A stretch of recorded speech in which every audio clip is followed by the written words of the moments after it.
इतनी सारी रिवर्स हैं इजराइल के अंदर, पर क्यों एलीशा ने उससे कहा यरदन में ही डुबकियां मारनी है? वाई? हालेलुया।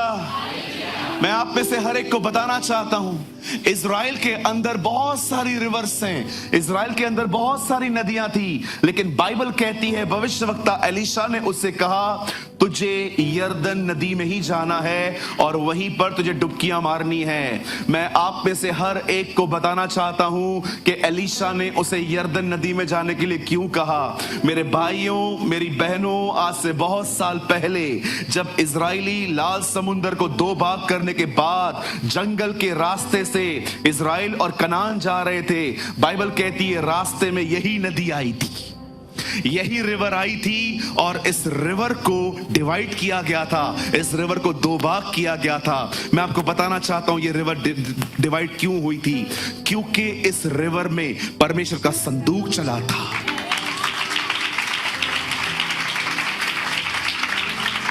और जब इस रिवर में परमेश्वर का संदूक चला था, प्रभु की उपस्थिति चली थी। खुदा का कलाम कहता है जब लेवी उसे लेकर चले थे प्रभु की उपस्थिति को, वो दो भाग हो गया था। आप में से कितने लोग ये बात जानते हैं, जब एलिया उठाया गया और एलिया का अभिषेक एलीशा पर आया था, उस समय बाइबल कहती है एलीशा ने उसकी चद्दर लेके इसी नदी पे मारी थी।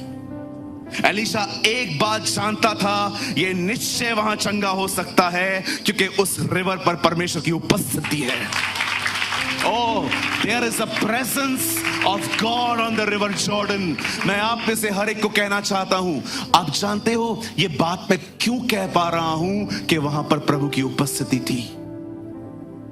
Listen, चमत्कार विश्वास से होता है, बदलाव सिर्फ प्रभु की उपस्थिति में आता है।